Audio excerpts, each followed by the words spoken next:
숙질간에 들판에서 멱살 잡고 싸워가지고 끝나버렸더라. 아, 이거는 말이 아니잖아요. 그렇죠? 이건 아니.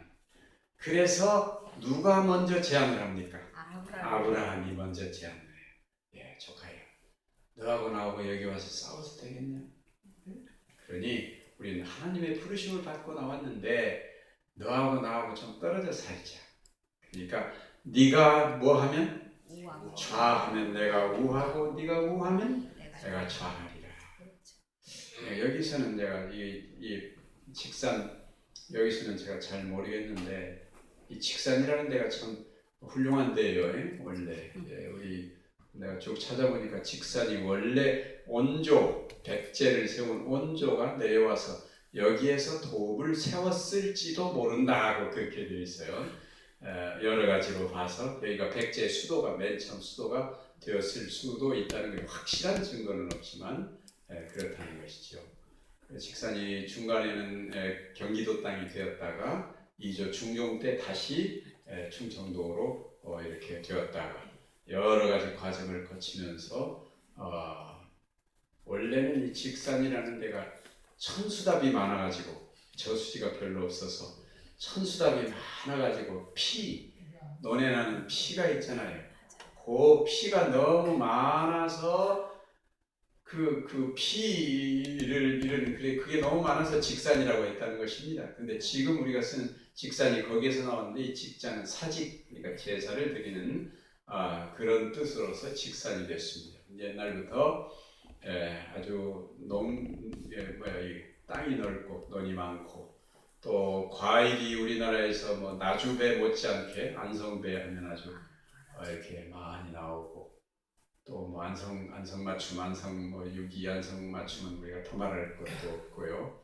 그래서 이 직산이 참 아름다운 지역입니다. 그런데 어쨌든 이 아브라함과 롯이 여기는 제가 잘 모르겠는데 예를 들어 서울 같으면 그 워커힐 호텔 있지 않습니까? 한강변에 워커힐 호텔쯤 이렇게 와가지고 아브라함이 조카보고 네가 저 강남 압구정동으로 갈래?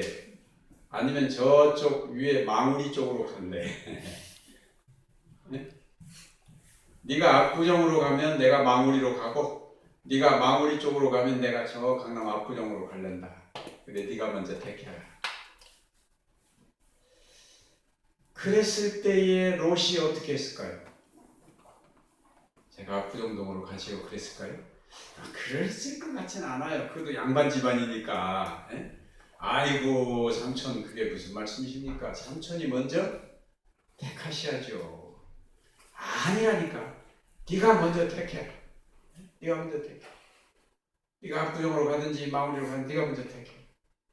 내가 아이고 그 말이 됩니까? 삼촌이 먼저 택하셔야죠. 아마 두 숙질간에 앉아서 아마 한참 그랬을 거예요. 그랬더니 나중에 아브라함이 뭐라는가 하면 너도 여기서 즉답하기가 좀 어렵지. 너도 처가 있고 그러니까 오늘 저녁에 가서 네 처하고 의논해가지고 내일 와서 나한테 얘기해줘라. 그래가지고 그날 저녁에 이제 롯이 자기 부인에게 가서 여보 삼촌이 우리 보고 마무리로 갈래? 압구정으로 갈래? 그런데 그래도 우리가 마무리로 가야겠지. 그랬더니 롯의 처가 뭐라고 했을까? 아이고 이 양반이 더위를 먹었나 지금이 어느 때인데 그따위 소리를 하고 있냐고 말이야. 삼촌은 애들도 없어가지고 학교 보낼 일도 없지만 우리는 딸이 둘이나 되니까 학군 문제도 있고 그러니까 어디로 가야 되겠다. 그 정도로 가야 되겠다. 그랬을 거예요. 그러니까 또 그 말을 들으니까 그럴 듯도 해요. 그렇죠? 애들 학교 보내는 문제가 보통 문제가 아니잖아요. 그러려면 당연히 저 들판보다는 어디로 가야 되겠죠? 소돔으로 가야 되겠죠. 그렇죠? 소돔으로 간 거다 이 말이에요. 베트남 와가지고 아마 뒷꼭지를 긁으면서 그랬을 거예요. 롯이 저하고 삼촌 가서 얘기를 했는데요. 아무래도 애들 학군 문제도 있고 그렇다고 해서 우리가 소돔으로 가야겠어요. 그랬더니 아브라함이 뭐라고 했을까요? 그래. 당연히 그래야지. 아이들 학교는 잘 가르쳐야지. 이쪽으로 보낸 것이. 여기 그 엘렌 화이트 참 부자와 선지의 아름다운 말씀을 하셨어요. 여기에 아브라함의 고상하고 이타적인 정신이 나타나 있다.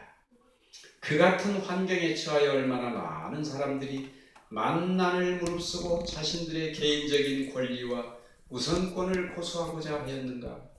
그같이 하여 얼마나 많은 가족들이 갈라져 버렸는가. 얼마나 많은 교회들이 분열되어 진리의 사업을 악인들의 웃음거리와 비난거리가 되도록 하였는가. 네, 많은 사람들이 제가 또 여러 교회를 다니다 보니까 교회에 가면 직업이 같은 교인들이 있습니다. 그렇죠? 예를 들어 김 장로님도 방학간하고 오 장로님도 방학간을 한다든지 또 뭐 하여간 여러 가지 직업이 같은 분들이 있어요. 근데 가만히 보면 서로 사이가 좋지 않은 경우가 많아요. 우리 손님을 자꾸 뺏어간다, 뭐 어쩐다 이렇게 해가지고 미국에 가면 우리 교인들이 치과 의사가 아주 많아요. 교회마다 치과 의사 또는 교회마다 이 치기공, 덴탈랩 하는 분들이 많이 있어요. 그러다 보니까 서로 동업자끼리 의논도 하고 또 더 잘 살 수도 있을 것 같은데 그렇지 못한 경우들도 더러 있더라고 말이죠. 그런데 이 교회에서도 많은 경우에 정말 사이가 좋아야 할 사람들이 따지고 보면 별것도 아닌 문제로 사이가 좋지 않은 경우가 있어요.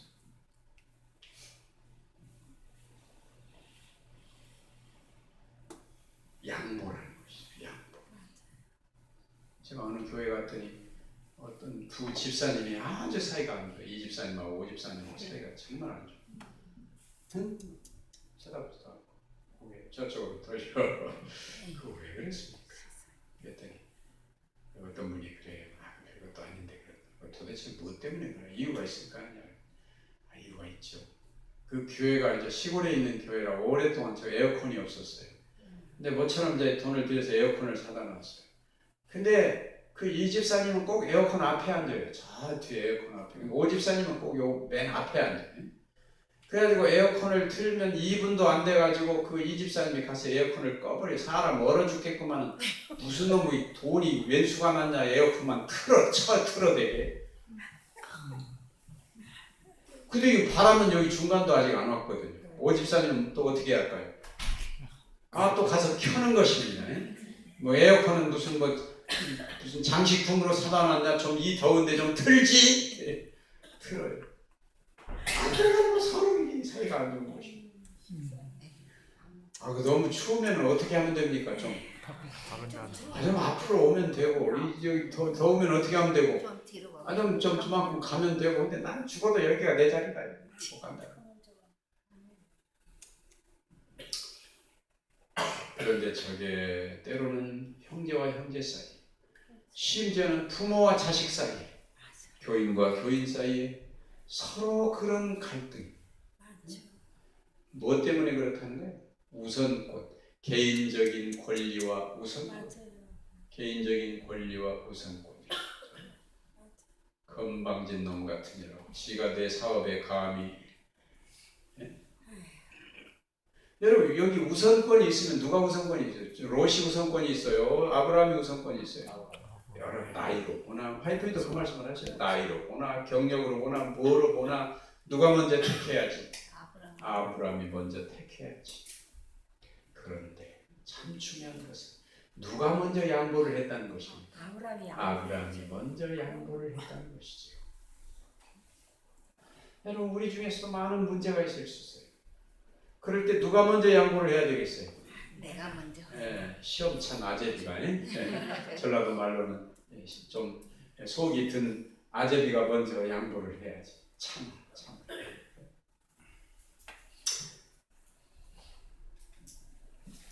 여기 초기 문제 보면 이런 말씀이 있어요. 참 좋아하는 말씀입니다. 한번 읽어봅시다. 시작. 만일 교만과 이기심만 버린다면 대부분의 문제들은 몇 분 내에? 5분 내에 해결될 수 있을 것이다. 제가 어줍지 않은 사람이 연합회에 좀 있어 보니까 이 연합회라는 데가 전국에서 가장 골치 아픈 문제는 다 연합회로 옵니다. 해결이 안 되는 문제는 연합회로 와요. 직원과 직원 간에 기관과 기관 간의 합회와 합회 간의 뭐 이게 서로 사람 사는 사회라 여러 가지 문제가 일어나지 않습니까? 우리도 교인이 이제 20만이 되고 뭐 하다 보니까 근데 도무지 해결이 안 돼. 왜? 나는 죽어도 양보를 못 하겠다는데 어떻게 해야 돼요? 교회가 뭐 장로를 잡아다 두들겨 팰 수도 없고 어떻게 해야겠어요? 뭐와 뭐만 버린다면? 뭐와 뭐만 버린다면? 교만과 이기심만 버린다면 누구의 교만과 이기심? 나의 교만과 이기심. 나의 교만과 이기심만 버린다면 5분 안에 모든 문제는 해결될 것이다. 정말 그럴 것 같습니까? 그렇죠. 5분 안에 해결되죠. 끝까지 내 우선권을 주장하면 안 되죠. 여기 보면은 참 재밌는 이야기가 나와요. 열왕기상 3장 26절에 한번 읽어봅시다. 시작. 그 산 아들의 어미 되는 계집이 그 아들을 위하여 마음이 불붙는 것 같아서 왕께 아뢰어 가로되 청컨대 내 주여 산 아들을 저에게 주시고 아무쪼록 죽이지 마옵소서 하되 한 계집은 말하기를 내 것도 되게 말고 네 것도 되게 말고 나누게 하라 하는지라. 무슨 얘기인지 아시죠? 솔로몬이 왕이 되었습니다. 왕이 되어가지고 솔로몬 성전을 다 지었어요. 하나님을 위해서 성전을 지었어요. 하나님께서 아마 뭐 다셨던지 꿈에 나타나셔가지고 네가 이렇게 참으로 오랜만에 성전을 지어서 고맙다. 근데 내가 너에게 선물을 하나 주겠다. 뭘 주랴? 뭐 돈을 달라면 돈을 주고 뭘 주랴? 그랬더니 솔로몬이 뭘 구했습니까? 지혜를 달라. 이 백성을 어떻게 재판해야 될지 모를 때가 많은데 그걸 잘할 수 있게 지혜를 주십시오. 그랬더니 하나님께 거무대하시면 너는 어떻게 제일 좋은 걸 달라고 하느냐. 나머지도 내가 다 주마. 근데 이 솔로몬의 지혜를 시험해야 할 첫 번째 사건이 발생을 합니다. 그게 뭐예요? 어떤 두 여자가 창기들이라고 그랬죠. 두 여자가 있었는데 아이를 하나씩 낳았어요. 아들을 하나씩 아마 낳았던 것 같아요. 하루 똑같은 날 낳은 게 아니고 며칠 있다가 낳았어요. 근데 그 두 여자 중에 하나가 좀 잠버릇이 안 좋아가지고 자다가 그만 어떻게 했다는 거예요? 자기 아이를 그만 깔아 죽였더니 세상에 그런 여자가 어디가 있어요? 요새도 아마 그런 여자가 있으면 아마 신문에 나오고 난리가 났을 거예요. 근데 또 이게 잔머리는 또 잘 돌아갔든지 얼른 그 아이를 어떻게 했어요? 저쪽 사나이하고 자기 아이하고 바꿔놨어요. 아침에 이 여자가 일어나 보니까 아이가 죽었어요. 가만히 들여다보니까 자기 아이가? 아무리 사람이 멍청하게 자기 아이 나무 아이를 모르겠습니까? 이게 내 아이다. 근데 저쪽 여자가 뭐라고 하면 시치미를 딱 대고 무슨 소리냐 이게 내 아이라는 거예요. 근데 둘이 이게 해결할 방법이 없어요. 누가 본 사람도 없고 요새 같으면 어떻게 하면 해결이 되겠어요? DNA 검사, 유전자 검사를 딱 하면 그냥 99.9% 정확하게 나옵니다. 이 DNA라는 것은. 근데 그 당시에 무슨 DNA가 유전자 검사가 어디가 있어요? 그런데 솔로몬이 정말 하나님께 받은 지혜로 유전자 검사보다도 더 정확하게 딱 잘라내고 재판을 하는 것이죠. 어떻게 재판을 했어요? 큰 칼을 하나 가져와라. 그래가지고 아이를 쪼개라. 죽은 아이를 쪼개라는 거예요? 산 아이를 쪼개라. 산 아이를 반절로 쪼개서 나눠줘라. 서로 자기 거라고. 그랬더니 그만 진짜 엄마는 뭐라고 그래요? 내 아들 아니, 내 아이 아니라고 저쪽에 주라. 내 아이 아니라고 저쪽에 주라. 그런데 이 가짜 엄마는 뭐라는 거예요? 여기 표현이 내 것도 되게 말고 네 것도 되게 말고. 아이고 잘 됐네. 그냥 확 쪼개. 쪼개.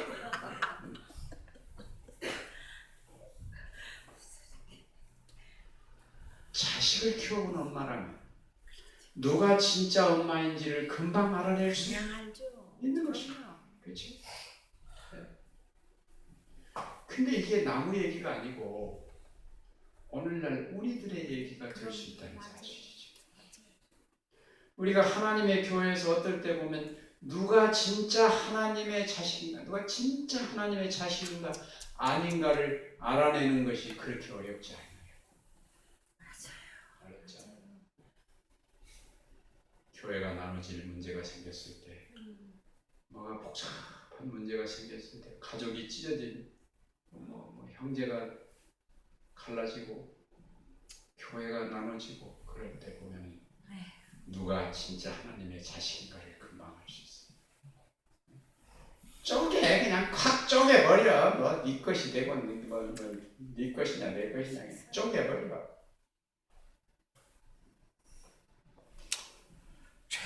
아니죠. 진짜로 사나이 엄마는 양가, 내 아이 아니 저쪽에 줘요. 그게 얼마나 아픈 일이지만 저쪽에 줘요. 아이를 살려야 되잖아.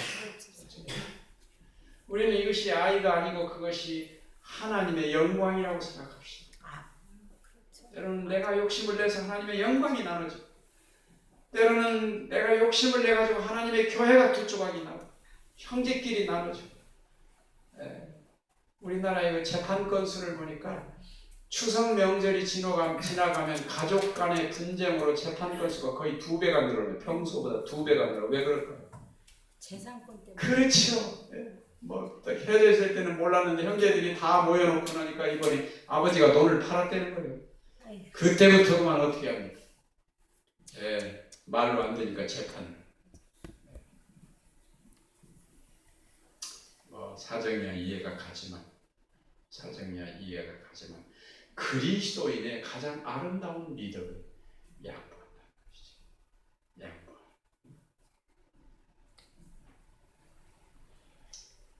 이번에 저희들이 저 진주교회를 방문하고 오면서 저희 내자하고 같이 어떤 집을 갔어요. 어떤 집에. 그분이 어떤 분인가 하면은 전에 저 용인에서 한약방을 하시던 홍장로님 돌아가시고 그 사모님이 저 시골에 그 삼천 진주에 살고 계셔요. 오래전에 그 큰아들은 이제 농사를 삼육작 농가를 나와 농사를 했지. 이쪽 어디 가서 아마 사실 거예요. 둘째 아들이 약사예요. 약사. 공부도 많이 하고 그랬죠. 이제 둘째 아들을 장가를 보내가지고 신혼여행을 가라고 아버지가 돈을 좀 줬어요. 꽤 신혼여행 잘 갔다 와라. 그랬더니 그 아들이 뭐라는 거야? 신혼여행 안 가랍니다. 왜 안 갈래? 그랬더니 이렇게 얘기를 해요. 형님은 고생하고 살면서도 결혼을 했을 때 형님은 내가 아는 대로 신혼여행을 안 갔습니다. 내가 동생이 돼가지고 장가 갔다고 나만 어떻게 신혼여행을 가겠습니까? 그럼 어떻게 하면 갈래? 형님이랑 형님 내외도 신혼여행을 가고 우리도 가고 그러면 가겠습니다. 그래서 할 수 없이 아버지가 어떻게 했을까요? 큰아들도 돈 줘서 그럼 너희들 넷이 다 같이 갔다 와라. 그래가지고 얼마 후에 이제 너희들이 살림도 차리고 그러니까 또 뭐 이것저것 해야 될 테니까 돈을 좀 주마. 그래서 그때 아마 1억인가 이렇게 줬어요. 그랬더니 또 며느리가 나서서 뭐라고 돈을 안 받겠습니다. 못 받겠습니다. 작은 며느리가 왜 안 받을래? 그랬더니 어떻게 우리만 받습니까? 형님네는 저렇게 농사짓고 고생도 많이 하고 우리는 그저 공부도 많이 시켜주셔서 잘하고 있는데 우리가 이 돈을 왜 받습니까? 우리는 이제 벌먹고 살만하니까 형님을 주십시오. 그러네. 그 이야기를 듣고 참 얼마나 요새 정말 얼마나 아름다워. 그렇죠? 형제가 참 아름답고 진정한 재림교인이로구나. 믿음의 조상의 후손들. 그게 뭐 어디서 뭐 박사학위를 따서 온 것도 아니고 그렇게 살아야 되는 것이지. 그렇죠? 아름다운 이야기입니다. 조금만 더 하고 마칩시다. 창세기 14장에 보면은 이 다 잡혀간 이야기가 나오죠. 저 북방의 네 왕이 이제 에집트까지 이렇게 정벌에 내려가는데 당연히 부자 동네 먼저 갈까요? 가난한 동네 먼저 갈까요? 부자 동네 먼저 갔겠죠. 그래서 아주 거기 제일 잘 사는 소돔에 가가지고 그만 거기 사는 사람들을 다 잡아가 버렸는데 뭐 다는 잡아간지 모르겠지만 하여간 누가 거기 포함됐다는 거예요. 롯과 그 가족들이 다 포함돼서 잡혀가 버렸어요. 그런데 여기 보면 14장 14절에서 보면 아브라함이 그 조카의 사로잡혔음을 듣고 집에서 길리고 연습한 자 318인을 거느리고 단까지 쫓았다. 그 가신을 나누어 밤을 타서 그들을 쳐서 파하고 담에색 좌편 호박까지 쫓아가서 모든 빼앗겼던 재물과 자기 조카 롯과 그 재물과 또 부녀와 인민을 사람들을 다 찾아갔다. 참 아름다운 이야기죠. 여러분 이 아브라함이 솔직히 말하면 저 같아도 좀 괘씸한 점이 있었을까요? 여기까지 이렇게 데리고 와서 내가 저를 살리려고 하나님 믿게 하려고 여기까지 데리고 왔는데 아주 쏙 압구정동으로 갈게 이런 건방진 것 같아요. 거기 빼놓고 나면 나머지는 황량한 들판이 아브라함 들판에 살아야 했거든요. 그래서 아마 그러게 좀 섭섭했는데 듣다 보니까 아브라함이 롯이 잡혀갔다니 나 같으면 속이 다 후련하다. 너같이 배운 망덕하고 은혜를 모르는 놈은 좀 고생을 해봐야 삼촌이 뭔지도 알고 그렇지. 그런 생각이 솔직히 들 수도 있었.